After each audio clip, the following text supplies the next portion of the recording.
रुपए की गिरावट को रोकने के लिए रिजर्व बैंक और कदम उठा सकता है। रिपोर्ट्स की माने तो रिजर्व बैंक एक बार फिर स्पॉट मार्केट में डॉलर की बिकवाली बढ़ा सकता है। अभी तक रिजर्व बैंक फॉरवर्ड मार्केट के जरिए रुपए में गिरावट रोकने के लिए कदम उठा रहा था।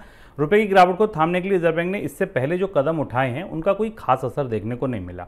मसलन देश में अप्रवासी भारतीयों की तरफ से जमा किए जाने वाले डॉलर पर ज़्यादा रिटर्न देने की पेशकश एक योजना रिजर्व बैंक ने शुरू करी, लेकिन उसको लेकर बहुत उत्साह, बहुत रिस्पॉन्स नहीं मिला। योजना को लागू हुए 2 हफ्ते से ज़्यादा का समय बीत गया है, लेकिन अप्रवासी भारतीयों की तरफ से कोई खास निवेश नहीं देखा गया। सर, एनआरआई के लिए रिजर्व बैंक ने एक नई योजना शुरू की, उम्मीद थी कि इसमें पैसा आएगा, कुछ सहारा मिलेगा, इसका कोई असर क्यों नहीं हुआ? इसका कोई असर इसलिए नहीं दिखाई दिया। रिजर्व बैंक ने ये जो कदम उठाया था, ये 2012-13 में जब अमेरिका में ब्याज दरें बढ़ने की संभावना थी, जिसको आमतौर पर भाषा में टेपर टेंट्रम कहा जाता है, उस दौरान भी तत्कालीन रिजर्व बैंक ने यह फैसला किया था कि वो भारतीय बैंकों में अनिवासी भारतीयों को बेहतर रिटर्न देने की योजना शुरू करेगा। बैंकों को ये छूट दी गई थी कि वो अपने ब्याज दरों में बढ़ोतरी करेंगे, पर आज ऐसी परिस्थिति नहीं है। जो आंकड़े हमें बताते हैं उस हिसाब से मई हाल के हफ्तों में भारत के बाजार में अनिवासी भारतीयों का पैसा नहीं आया, और उसकी सबसे बड़ी वजह यह है कि अंतर्राष्ट्रीय बाजार में जो भी निवेश के उपकरण हैं उनमें यील्ड्स काफ़ी ऊपर हैं और रिटर्न्स अच्छे हैं, और अभी भी अमेरिकी बाजार में ब्याज दरें बढ़ने की संभावना है। तो विदेश में जो हाई नेटवर्थ इंडिविजुअल्स हैं, जिनके पास भारतीयों के पास जिनके पास काफ़ी पैसा है, उन्हें विदेश में निवेश करना ज़्यादा अट्रैक्टिव और आकर्षक लग रहा है।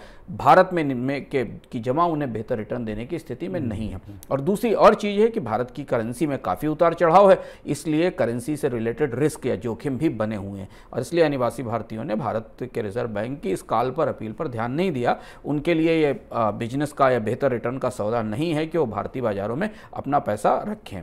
रिजर्व बैंक इसके साथ अब रुपए को लेकर रणनीति में बदलाव भी करने जा रहा है। वो इस कोशिश में है कि अब फॉरवर्ड मार्केट के बजाय स्पॉट मार्केट को मैनेज किया जाए, यानी जब बाजार में डॉलरों की कमी हो तब उसे रोका जाए, ताकि रुपए में तेज गिरावट और उसे 80 रुपये, डॉलर में तेज गिरावट और उसे 80 रुपये से नीचे जाने से रोका जा सके। ये बदली हुई रणनीति है, और शुभम, रिजर्व बैंक की रणनीति में, रुपए की रणनीति में काफ़ी तेज़ी से बदलाव भी आ रहे हैं।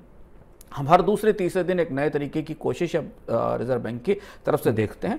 गवर्नर खुलकर कह चुके हैं कि वो रुपए में एक मुश्त बड़ी तेज गिरावट या उतार चढ़ाव की छूट नहीं देंगे।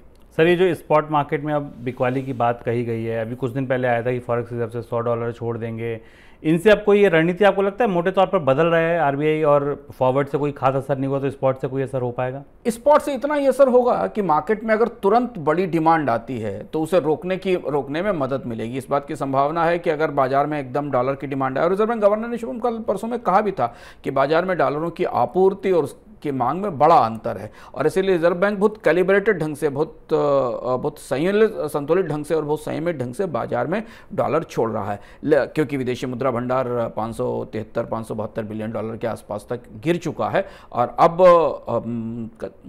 अंतर्राष्ट्रीय बाजार में कच्चे तेल की कीमतों में तेजी का एक दौर शुरू हो रहा है, जिसका असर हमें आयात पर, बढ़ते आयात बिल पर दिखाई देगा। तो इसलिए रिजर्व बैंक का फॉरवर्ड मार्केट की तरफ उतना ध्यान नहीं देगा, इसलिए फॉरवर्ड मार्केट में रुपए पर दबाव लगातार बना रहेगा।